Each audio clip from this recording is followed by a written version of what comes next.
Hey everybody, this is a follow-up to my video from 2 years ago about Coachella, practical realities of Coachella. This is weekend 1, 2019. So instead of taking the shuttle to the festival this year, I drove. Here is some of the traffic, or actually lack thereof, traffic getting into the festival. You'd think there'd be a lot of cars. There's not. This is a peak time. This is Friday, day 1 of the festival at like 6:30 p.m. So this is when a lot of people are arriving. And there's just not that much traffic, surprisingly. You see just a few cars there. Another thing to know, though, is that the signage is not very good, and it's difficult to find the parking lots. There's a lot of people directing you around, but they're a lot of times directing you to the wrong places, and you're just making circles around the festival. So you kind of need to know where the day lots are and put that into your maps, into your Google Maps, the spot of the lot itself. So you can drive directly there. So here's the route to the lot once you figure out where it is. And you can see once you're at this point where the cones are, it's pretty clear. You're driving into the lot. You do need to know that there's 2 lots. There's a day lot for the regular passes, general admission. There's a day lot for VIP. The VIP lot, though, requires a diamond sticker to put on your car, so just the wristband isn't enough. Here's a sign for the yellow path, and here's a picture of some of the cars that were around me. So I did that so that I would know where to go back at the end of the night. Very important because the lot's big and you'll lose your car unless you actually direct yourself back to the car. Here's the route into the festival. This gate is actually for the VIP. You can see there's like absolutely no line. So this is one of the benefits of VIP is just you walk right in. No waiting at the security check and no waiting at the wristband check. However, I gotta say I didn't think it was that slow even in the general admission. Here's the porta potties, again for the VIP, plenty of them. You should know though that there's no special VIP bathrooms. They're just porta potties just like you get in general admission.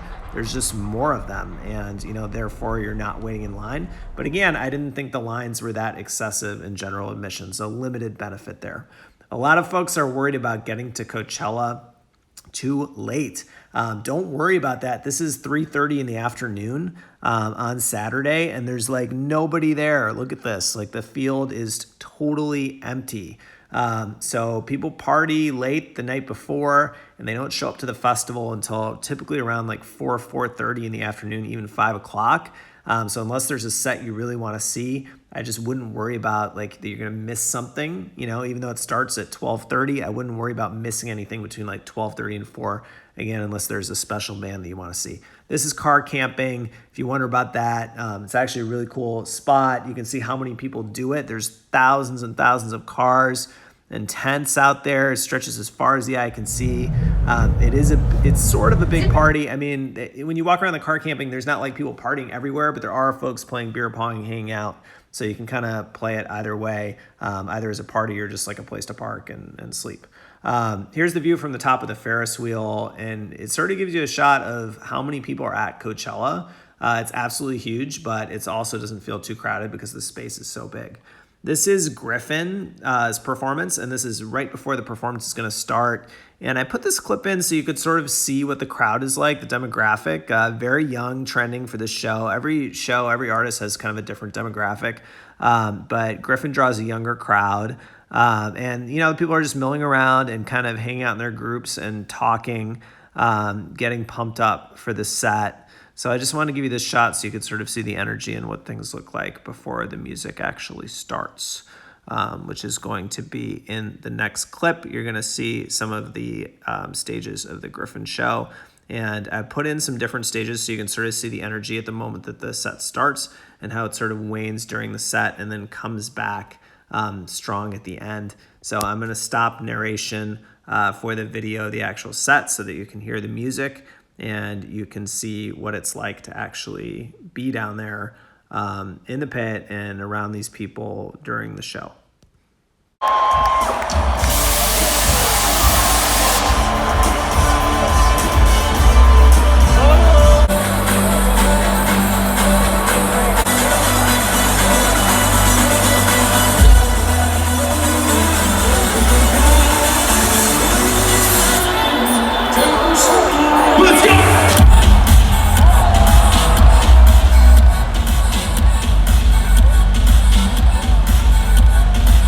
Changing gears to the art festival. There's art installations around Coachella. There was this really cool tower that lights up in different colors that you could walk up to the top and see the view of the entire festival grounds.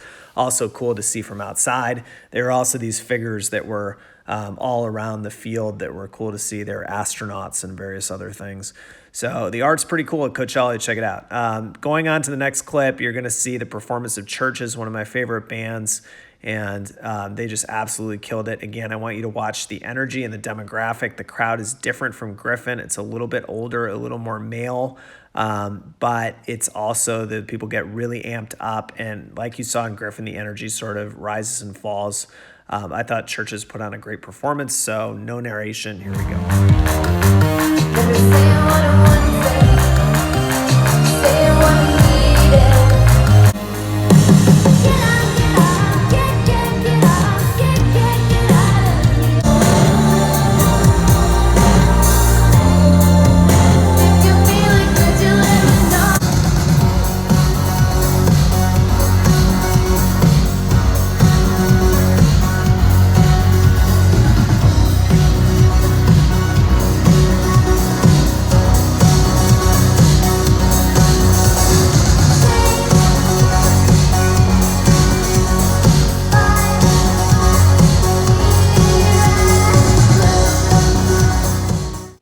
This is Billie Eilish. She showed up about 30 minutes late, created an interesting vibe in the audience where people made friends with each other, and that carried over to the performance. You can see people singing together.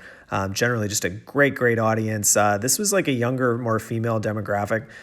People really liked her music, and she crushed the set.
So what a transition, the energy of Billie Eilish to the energy of the VIP bar.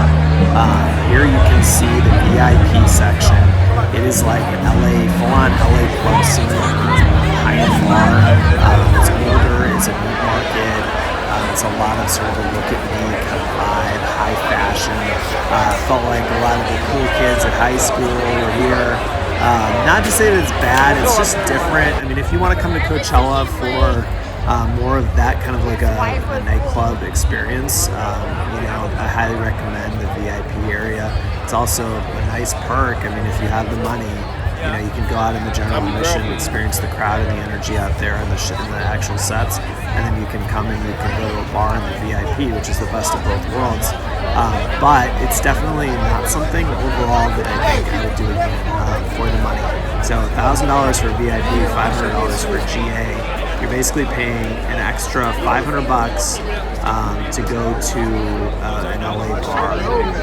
You can see kind of the trends here that people are more worried about their fashion, they're a little more self-conscious, and it's fine, it's cool. The lines for the restrooms are shorter, which is nice. You'll see in the next clip there is shorter lines for the concessions. Although I should say that the lines for the concessions actually aren't that bad in general admission, so it's another one of those things. I mean, as I said in the earlier clip, shorter lines for restrooms, shorter lines for concessions, shorter lines to check in, better parking section, but none of those things are bad in the general admission. I didn't feel with the general admission when I went 2 years ago that, I had to wait too long. So here's kind of a contrast. You can see the folks that are milling around in the field in general. and compare them to what the people look like in the VIP. And again, it's kind of a totally different crowd and different energy. VIP, older, more trendy, and general is like more just like free and free flowing and fun. Here is kind of the energy in the daytime. I wanted to show you one of my favorite clips of the entire Coachella experience. Those people dancing there on Friday. Just so excited, so full of energy about what's going to happen. Nothing's happened yet. Dancing around free. It's really, really cool festival vibes. Here's one of my favorite bands, Arizona.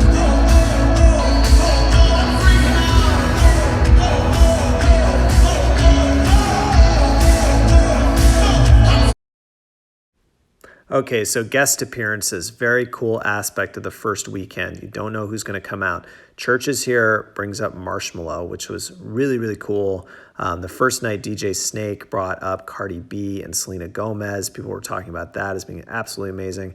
And then you'll see in the next two clips, Weezer bringing up Tears for Fears, which is interesting because, you go from something like this, like Churches or Griffin, and then you go to Tears for Fears. It's a totally different crowd.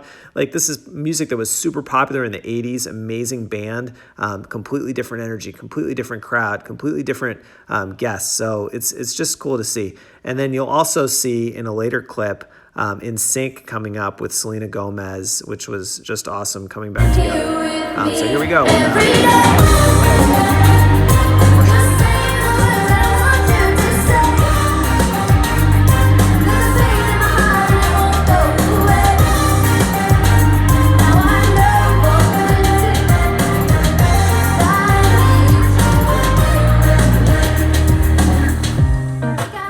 Okay, so from Marshmello on to Weezer bringing out Tears for Fears. How different can you get from Churches and Marshmello to Weezer and Tears for Fears? Here you go.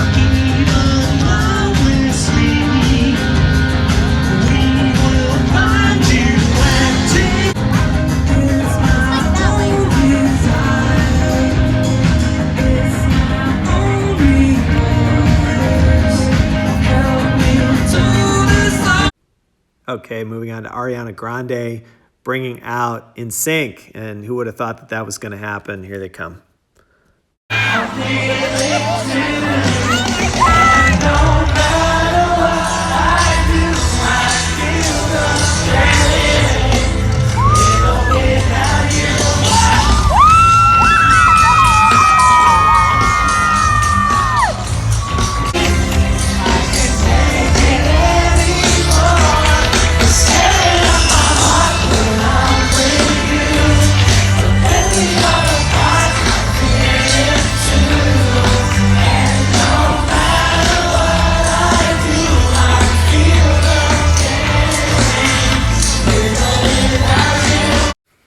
Okay, so my last video 2 years ago, I said nobody drinks at Coachella, and here's why. One drink is a Red Bull vodka in the VIP section. It's $27, and that's before I left a tip. I mean, crazy, right? And here's the drink menu for some other stuff. I mean, the drinks are all like $15 up. So expect, if you want to get drunk, it's going to cost you some money. So Coachella, not really a drinking event, although, hey, the people in the VIP, they're paying $500 extra to be in the LA bar. So they can probably afford it. There is more drinking in that area for sure than there is in the beer gardens in the general admission, although there's still people drinking there. But Coachella is, again, not really a huge drinking thing. I feel like that's more like Stagecoach, maybe some other festivals, but drinking isn't huge there. Anyway, so this is it. This is the last picture, me and my friends at the end of the trip. Had a great time. Awesome Coachella this year. I hope that the video gave you a little bit more of a look at actually what happens in the sets at the festival, and also how the VIP is different from the general admission, which are two topics that I did not cover in my 2017 video.